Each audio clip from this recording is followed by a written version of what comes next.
ये 32 सेवा अपराध हैं, इनसे बचना चाहिए। पहला है सवारी पे चढ़ करके भगवान के दर्शन करने जाना। अगर आप जा भी रहे हैं तो कम से कम 100 कदम पैदल चलें, इतनी दूर वाहन खड़ा कर दो और नंगे पैर वहां से जा। खड़ाऊं या पादुका पहनकर भगवान के मंदिर में दर्शन के लिए जाना यह अपराध है। हमें तो यही प्रार्थना करनी है कि सीढ़ियों के नीचे तो उतार दो जूता चप्पल। कुछ लोग तो ऐसे हैं कि टोके ना तो जूता चप्पल पहन के ही दर्शन कर ले, इतने सुकुमार तत्व हैं। कई ऐसे भगवान के मंदिर में सवारी में चढ़ करके जाना या खड़ाऊं पादुका पहन करके जाना, यह निषेध है, यह अपराध है। दूसरा, रथ यात्रा, जन्माष्टमी, राधाष्टमी, रामनवमी, अगर आप नहीं कर सकते, आप में सामर्थ्य नहीं, तो जहां उत्सव हो रहा हो वहां सम्मिलित हो जाना चाहिए। ये भागवतिक महान उत्सव हैं भगवान के प्रादुर्भाव के, उनमें सम्मिलित हो जाना चाहिए। अगर ऐसा नहीं तो ये भी अपराध के अंतर्गत आता है। तीसरा, भगवान के श्री विग्रह के दर्शन हुए पर आपने प्रणाम नहीं किया। जैसे ऐसे जहां हो इतना जरूर करो, चाहे जिस भगवान के हो, इसमें अनन्यता नहीं है। जैसे परिक्रमा लगाते थे, हनुमान जी की आरती हो रही, जय राधा वल्लभ लाल की, 1 मिनट रुके, उनकी आरती हो रही, महाभागवत है, सब संतों को प्रणाम करते हो, हनुमान जी को प्रणाम नहीं करोगे? हनुमान जी महाभागवत, उनको प्रणाम करने में तुम्हारी निष्ठा बदल जाएगी क्या? जय राधा वल्लभ लाल की आरती हो रही, उसी में दर्शन मेरे प्रभु इस रूप में विराजमान। तो जो भी देवालय, जो भी मंदिर अगर हमारी दृष्टि में गए तो ऐसे प्रणाम, उनसे बढ़कर थोड़ी हो। सब में हमारे ही प्रभु, सर्वान वस्तुतया निरीक्ष परम स्वाराध्य बुद्धिर्मम। प्रभु के श्री मूर्ति के दर्शन करके प्रणाम न करना या जूठे मुंह अपवित्र अवस्था में प्रभु के दर्शन करने जाना। पवित्रता अगर नहीं रहेगी ना तो बुद्धि भ्रष्ट होती रहेगी, पक्का समझ लो। पवित्रता की बहुत जरूरत है। आजकल प्राय पवित्रता का ज्ञान नहीं रखते हैं। अशुचि अवस्था में दर्शन करना। अगला, एक हाथ से प्रणाम करना भगवान को। जैसे श्री विग्रह भगवान का है तो एक हाथ से ऐसे नहीं प्रणाम किया जाता। संत को, गुरुदेव को, भगवान को ऐसे। एक आए थे एकांतिक में, तो हम कहा भैया इसका मतलब क्या है? तो हम कहा ये तो नेता मित्र दोस्त ऐसी जगह होता है। कहा भगवान और संतों गुरुजनों के सामने तो ऐसे, हमको तो ऐसे ठीक है। ये राजकीय विभाग में चलता है, भगवत विभाग में ऐसे चलता है। कर जोड़ करके भगवान को, गुरुदेव को, संतों को ऐसे हाथ जोड़कर, एक हाथ से भगवान को ऐसे नहीं किया जाता, प्रभु को ऐसे नहीं किया जाता। प्रभु के श्री विग्रह के सामने एक हाथ से प्रणाम करना या गुरु जी को, इतने सत्संग नहीं ना, तो प्राय आजकल के बच्चे प्रियता में दाहिने हाथ में मोबाइल होता है और बाएं हाथ से ऐसे करते हैं। रोज हमें होता है, हमें रोज होता है। और बाएं हाथ से जानते हो किसको किया जाता है? शत्रु को। जब किसी राजा के यहाँ संधि कराने या गुप्तचर या दूत ऐसे, तो अब उस राजा को तो करना ही पड़ेगा, तो बाएं हाथ से करता था। तो वो समझ जाते थे शत्रु पक्ष का है। और वो वीर इतना कि गर्दन उतरा सकता है लेकिन दाहिने हाथ से सलूट नहीं कर सकता, क्योंकि शत्रु पक्ष का है तो बाएं हाथ से ही करेगा। एक हाथ से प्रणाम करना या बाएं हाथ से प्रणाम कर। अब सत्संग नहीं तो बेचारे नहीं जानते हैं। राधा राधा नहीं बोलेंगे, राधा राधा बोलो, तुम्हारी वाणी पवित्र, तुम्हारा जीवन पवित्र। हमें बहुत सुख मिलता है जब कोई रास्ते में जैसे राधा राधा, तो हम खड़े हो जाते हैं। राधा राधा राधा, आपका भी मंगल, हमारे कानों का भी मंगल, और हमारा हृदय गर्व में भरता है, मेरी महारानी जी का नाम लिया जा रहा है। परिक्रमा करते समय प्रभु के श्री विग्रह के सामने आकर के ना रुक करके प्रणाम करना और ऐसे घूमते रहना, यह भी अपराध है। परिक्रमा तो एक परिक्रमा की, सामने आए प्रणाम किया, फिर दूसरी की, फिर सामने आए प्रणाम किया। 4 परिक्रमा अपने प्रभु की होती है, हरिप्रियाजू की 4 परिक्रमा। और प्रभु के श्री विग्रह के सामने पैर पसार करके बैठना। प्राय जिनको सत्संग नहीं मिला वैसा, राधा वल्लभ जी में जैसे वो बारंडा है ना सामने, चौकस ऐसे ऐसे बैठ के पैर ऐसे, अपराध है। प्रभु के सामने पैर लंबे करके या ऐसे पैर घुटनों में बांध करके बैठना।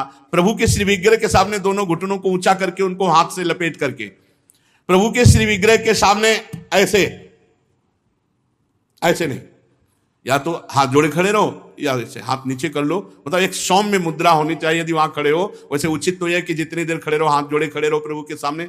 पर जिनको सत्संग नहीं मिला, जिनको ज्ञान नहीं, तो प्रायः ऐसे खड़े होते प्रभु के सामने, प्रभु के सामने, गुरुदेव के सामने, संतों के सामने ऐसे नहीं खड़े हुआ जाता। और प्रभु के सामने बैठ करके सोना यह अपराध है, इसमें पाप लगता है, मलिनता होती। जैसे सत्संग में सोना, प्रभु के सामने बैठे हुए सोना, या स्वाध्याय करते हुए, भगवान के श्री विग्रह के सामने पाना। जैसे चरणामृत मिले तो साइड में हो गए, प्रसाद मिले तो साइड में हो गए, ऐसे नहीं वहीं सामने ही, प्रभु के सामने नहीं। भगवान के श्री विग्रह के सामने झूठ बोलना, बात ही मत करो, मंदिर में बात मत करो, गलती हो जाएगी। कुछ भी अगर जरा भी झूठ निकला तो वज्र की लीक हो जाएगा, भोगना पड़ेगा। मौन रहो, जब कोई कहे हमें बात करनी, गेट के बाहर मिलो मंदिर के। अगर थोड़ी चूक हुई हो जाएगी तो फिर दर्शन कर लेंगे आके, और इन्हीं के सामने झूठ बोल गए तो फिर क्या होगा। श्री भगवान के सामने जोर से बुलाना किसी को बिल्कुल नहीं। अगर वहां है तो बहुत सावधानी से बात की जाती, धीरे से बात की जाती, वो भी प्रभु संबंधी बात की जाती है। भगवान के श्री विग्रह के सामने आपस में कुशल मंगल पूछ रहा, और कैसे हो, प्रभु सामने वहां पूछ रहे और कैसे हो, अपराध बन रहा है। उनसे पूछो कैसे हो, उनसे बात करो प्रभु से, प्रभु के पास आए सही पूछो, बिल्कुल नहीं सीधे गए, बस आंख में आंख मिलाई, जितनी देर टिके बस आंख बंद की, फिर आंख में आंख मिलाई, नख सिख लो अंग माधुरी, उसका पान करो, चुपचाप बाहर निकल जाओ। दर्शन की एक पद्धति है, एक टाक एकदम देख रहे हैं, लेकिन देखना बाहरी लोग दर्शन नहीं करते, नहीं इधर उधर, वहां प्रभु में नहीं टिकेंगे, नेत्र प्रभु में नहीं टिकेंगे, वो इधर उधर दौड़ भाग करके निकल जाएंगे। आपस में कुशल मंगल बातचीत ये सब नहीं। और प्रभु के श्री विग्रह के सामने किसी को उपदेश करना, किसी को डांटना, किसी को दंड देना, ये सब अपराध के अंतर्गत आता है। प्रभु के श्री विग्रह के सामने किसी को पीड़ा देना, मारपीट करना, कदापि नहीं, बहुत बड़े बड़े अपराधों में। और प्रभु के श्री विग्रह के सामने किसी को आशीर्वाद देना, नहीं, ये भी नहीं। सामने विराजमान है, उन्हीं के आशीर्वाद से सबका आशीर्वाद है। ऐसा नहीं कोई प्रणाम कर रहा है माथे पे हाथ धर, ये सब व्यवहार नहीं। वहां प्रणाम कर, जो प्रणाम करे तुरंत पीठ कर लेनी चाहिए उसकी तरफ, वो प्रणाम उन्हीं को जाए। तो कभी ऐसा प्रणाम न, एकमात्र गुरुदेव। प्रभु के श्री विग्रह के सामने किसी पर अनुग्रह करना यह अपराध है। श्री विग्रह के सामने किसी को साप देना, कठोर वचन बोलना, निष्ठुर वचन बोलना, और प्रभु के श्री विग्रह के सामने कंबल ओढ़ कर जाना, प्रभु के श्री विग्रह के सामने किसी की निंदा करना, प्रभु के श्री विग्रह के सामने किसी की स्तुति प्रणाम बिल्कुल नहीं करना, प्रभु के श्री विग्रह के सामने अश्लील भाषण बोलना, प्रभु के श्री विग्रह के सामने अधोवायु त्यागना। अच्छा, प्रभु को सामर्थ्य रहते हुए गौड़ उपचार के द्वारा भोग लगाना, जैसे अपने तो हलवा और चाय चल रही सुबह, और ठाकुर जी के लिए चिरौरी रखवा दिए, बहुत ही है, टॉफी लपटी भाई उसमें प्लास्टिक में, एक कटोरी में भर के रख दी, पानी रख दी, जमाने की वही रखी, और अपना रोज सुबह शाम दोपहर सब नए नए पदार्थ पा रहे हैं। अपराध लगता है। ये मनोरंजन के लिए श्री विग्रह खरीद के मत ले जाना कोई। श्री विग्रह जाने का मतलब है पूरे के पूरे प्रभु आए हैं, सुबह से लेके शाम तक उनको खवाओ पियाओ, स्नान श्रृंगार सब, ना हो हिम्मत तो छवि खरीद ले, उनके दर्शन करो। श्री विग्रह मत ले जाओ। श्री विग्रह ले जाओ, चाहे गोपाल जी का, चाहे प्रिया प्रीतम जी का, उनकी सेवा करो ऐसे जैसे अपने बच्चे की जाती है। अपना बच्चा अगर नहीं पवाएंगे तो भूखा रहेगा, नहीं स्नान कराएंगे तो वैसे, नहीं शयन कराएंगे तो नहीं शयन करेंगे। बोले हम दर्शन के लिए छवि ले जाओ, श्री विग्रह मत ले जाओ। श्री विग्रह ले जाने का मतलब है कि अष्टयाम सेवा, कम से कम अष्टयाम सेवा में नहीं आप पहुंच पा रहे हैं, पूरी सेवाएं कर पा रहे, तो सुबह मंगला और श्रृंगार और भोग लगा दिया, जाओ। फिर शाम क्या है तो आरती कर दी, फिर भोग लगाया, दूध पिलाया, शयन कराया, इतना तो होना ही चाहिए।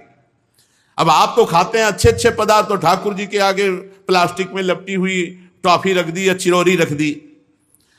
आपकी सामर्थ्य है, सब अच्छे अच्छे कपड़े पोशाक सब पहना सकते हो, ऐसे ठाकुर जी को ऐसे नहीं। आपके पास सामर्थ्य के अनुसार ठाकुर, ओ वैसे तो जी जान से प्यार करो, बहुत कृपाल ठाकुर है, बहुत कृपाल। आपसे बात करने लगेंगे, आपको मना करेंगे, ये नहीं खाना हमें, ये खाना है, ऐसे। अरे आप आसक्ति करके तो देखो, निहाल कर देंगे। और अभी आप यहां पवा, फिर वो आपको अपने यहां ले जाके पवाएंगे, और ऐसा पवाएंगे कि निहाल हो जाओगे। और प्रभु को भोग लगाए बिना कुछ भी खाना पीना ये ठीक नहीं, अपराध के अंतर्गत आता है। वैष्णव होकर, दीक्षा लेकर, सत्संग सुनकर, ये बात जान करके यदि आप बिना भोग लगाए प्रभु को पाते हैं तो अपराध है। ऋतु में जो फल हो सबसे पहले अपने प्रभु को भोग लगाना चाहिए। इस बात में हमने अपने गुरुदेव भगवान को देखा, बड़ी प्रवीणता। चाहे वो सहतूत हो, चाहे बेर हो, जो ऋतु का फल है वो श्री जी को जरूर पवाएंगे। और पवाने का पहला कि आप चख के देखेंगे, बेर या जो भी पहला चख के देखेंगे, अगर अनुकूल है तो हाथ धोया, आचमन किया, फिर श्री जी को दूसरे फल। नहीं तो ऐसे भोग नहीं लगाते, पहले जैसे कुछ भी बनेगा तो पहले स्वयं चखेंगे फिर भोग लगाएंगे। और ये बाहर नहीं चलेगा, बाहर तो कहते झूठा कर दिया प्रभु को क्या पवाओगे, लेकिन अपने यहां अपने भाव हैं, भावोत्सवेन भजताम रस कामधेनुम। और किसी फल आदि का अच्छा भाग अपने लिए रख दिया और जो स्वाद रहित है वो प्रभु के लिए भोग लगाने के लिए, ऐसा ना करें। और प्रभु के श्री विग्रह के सामने पीठ देकर खड़े होना या पीठ देकर बैठना, जैसे पीछे प्रभु ऐसे बैठना नहीं, इससे अपराध लगता है। गुरुदेव की अभ्यर्थना ना करना, गुरुदेव से कुशल प्रश्न ना करना, गुरुदेव की स्तुति ना करना, यह अपराध है। अपने मुख से अपनी प्रशंसा करना यह अपराध है। किसी भी देवता की निंदा करना यह अपराध है। भगवत मार्ग में अपने आराध्य देव के सिवा अन्य कोई आश्रय, अन्य कोई बल, अन्य कोई आशा, ये सब कलंक के समान है। यदि हम अन्य आस भरोस अवलंबन छोड़ पाए तो हमें कुछ नहीं करना भगवत प्राप्ति के लिए। सच्ची मानिए, ये अन्य जो स्वीकृति है यही हमको तो भगवत विमुख की है। नहीं, हमारा स्वरूप ही भगवत स्वरूप है। ये पांच भौतिक हमारा स्वरूप थोड़ी है, ये अंतःकरण हमारा स्वरूप थोड़ी है, ये स्वभाव हमारा नहीं है, ये प्रकृति का है। यही अन्य आश्रय हमें भय प्रदान करता है। जब तक भय है तब तक न शुद्ध भक्ति है और न शुद्ध ज्ञान है। ज्ञान हो जाने पर एक ब्रह्म के सिवा कुछ है नहीं तो किससे भय। भक्ति हो जाने पर अपने प्रभु के सिवा कोई है नहीं तो किससे भय। प्रहलाद जी ने नरसिंह भगवान से किंचन मात्र भी कोई भय नहीं माना, सब भयभीत थे, पर प्रहलाद जी नहीं। अपने प्रीतम से क्या भय, चाहे वो सौम्य रूप में हो या घोर रूप में हो या भयावह रूप में हो, है तो मेरे प्रीतम, फिर भय कैसा। तो हमें जो भय, शोक, चिंता, अपने कल्याण की फिक्र, इसका मतलब है अभी भागवतिक बल जागृत नहीं हुआ। अन्य कोई बल है, अन्य कोई आश्रय है, अन्य कोई, अन्य में ये शरीर भी है, अन्य में शरीर की क्रियाएं भी हैं, अन्य में अंतःकरण है, अंतःकरण के संकल्प, निश्चय, चिंतन, स्वीकृति आदि, अन्य में स्वभाव भी है। ये मेरा नहीं है, मेरे तो सिर्फ प्रभु हैं और जो मेरा स्वरूप है वो प्रभुमय ही है। ये बात समझ में आ जाए तो बिल्कुल विश्राम है, अभी विश्राम है। भगवत प्राप्ति के लिए जो क्रियाओं का आदेश दिया गया है शास्त्रों में, वो निष्क्रिय आप हैं ये अनुभव करने के लिए, ना कि क्रियाओं से भगवत प्राप्ति होती है। आपका स्वरूप निष्क्रिय है, आप निरंजन है, माया रहित है, यही अनुभव कराने के लिए सत्क्रियाएं की जाती हैं। क्योंकि सत्क्रिया निर्मलता प्रदान करती है। जहां अंतःकरण निर्मल हुआ, शांत हुआ, वहीं अपने स्वरूप का अनुभव होने लगता है। इसलिए अन्य बल तो छोड़ दीजिए। बस ये समझना है, अन्य बल का मतलब किसी व्यक्ति, वस्तु, स्थान का नहीं, शरीर का भी नहीं, अपनी क्रियाओं का भी नहीं, अपनी सोच का भी नहीं। ये बात अगर समझ में आ रही हो तो बहुत शुद्ध शरणागति अभी हो जाए। हमारी क्रियाओं का क्या बल, कभी सत्क्रिया होती, कभी असत क्रिया। हमारे अंतःकरण की सोच का क्या बल, कभी सत सोच होती, कभी असत। हमारे स्वभाव का क्या, कभी सौम्य, कभी क्रूर, कभी उदारता, कभी कंजूसता। इसका क्या। हमें अपने प्रियाजू के स्वभाव, प्रियाजू के प्रभाव, प्रियाजू का बल, प्रियाजू का आश्रय, बस। फिर देख लो आप कैसा आनंद आता है। अभी ऊपर हम साधुकों से कह रहे थे, प्रभु दिमाग को पकड़ लेते हैं, प्रभु अंतःकरण पर अधिकार कर लेते हैं, अपना अस्तित्व ही खत्म। कैसा अनुभव आनंद का होता होगा जब अहम का पूर्ण विसर्जन भगवान के चरणों में हो गया, प्रिया प्रीतम के चरणों में हो गया। ये बात समझिए, भगवत प्राप्ति बहुत सहज, सरल, अनायास, बिना प्रयास के अनुभव में आने वाली वस्तु है। हमारे को लगता है बहुत प्रयास करके भगवत प्राप्ति कर लेंगे, तो उसमें हमारा शारीरिक बल, बौद्धिक बल, क्रिया बल, इनकी पहुंच नहीं है परमात्मा तक। इनकी पहुंच, ये सब असत है। असत से की हुई क्रियाएं ये सत परमात्मा में प्रतिष्ठित नहीं कर सकती, तो इनसे उदासीन नहीं होना, ये करना है, पर बल प्रिया झुका। हमारा जितना भी मंगल होगा वो हमारे आराध्य देव से होगा।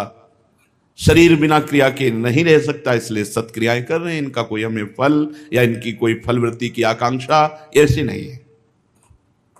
श्रीपाद प्रबोधानंद जी महाराज इसी भाव को लेके कह रहे हैं, हरि भक्ति महम न कामये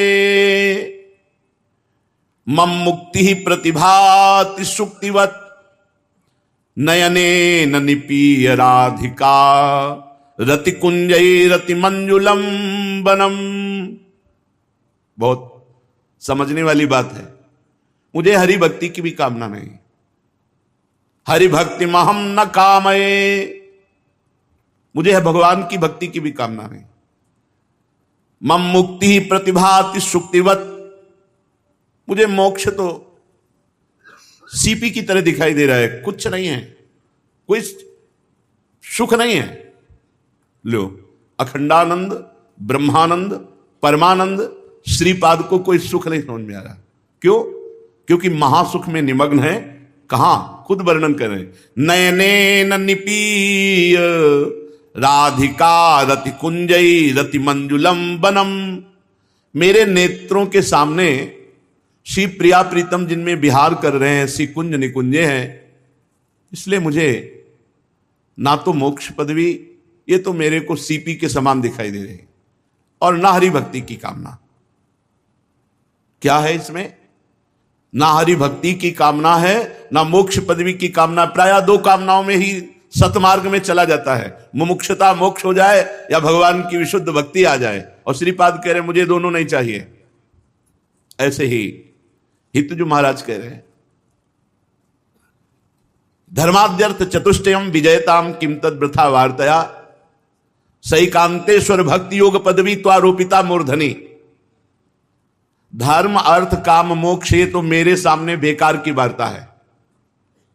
ना मुझे धर्म चाहिए, ना अर्थ, ना काम, ना मोक्ष। तो बोले भगवान की भक्ति, बोले नहीं। तो आरोपिता मूर्धनी, हाथ जोड़ करके, हाथ बांधकर सिर पर लगाकर प्रणाम करता हूं हरि भक्ति को, लेकिन मुझे नहीं चाहिए ईश्वर की भक्ति। जैसा यहां वर्णन है, महाप्रभु का भाव ही श्रीपाद वर्णन कर रहे हैं।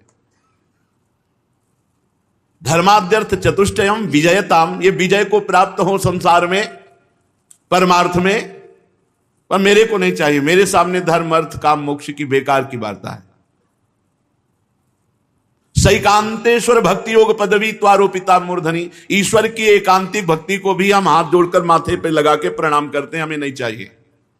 अरे महाराज, आपको मोक्ष नहीं चाहिए, ईश्वर की भक्ति नहीं चाहिए, तो आप आराधना का स्वरूप क्या है आपके हृदय में? बोले यो वृंदावन शिव कश्चन घनाश्चर्य किशोरी मणिष तत्कैंकर्य। खास बात, जो वृंदावन की सीमा के अंतर्गत विराजमान श्री लाडली जो महाराज लालजू के साथ हैं, उन लाडली जो महाराज के चरणों की दास्ता के सिवा हमें और कुछ नहीं चाहिए। न रोचते, मुझे अच्छा ही नहीं लगता।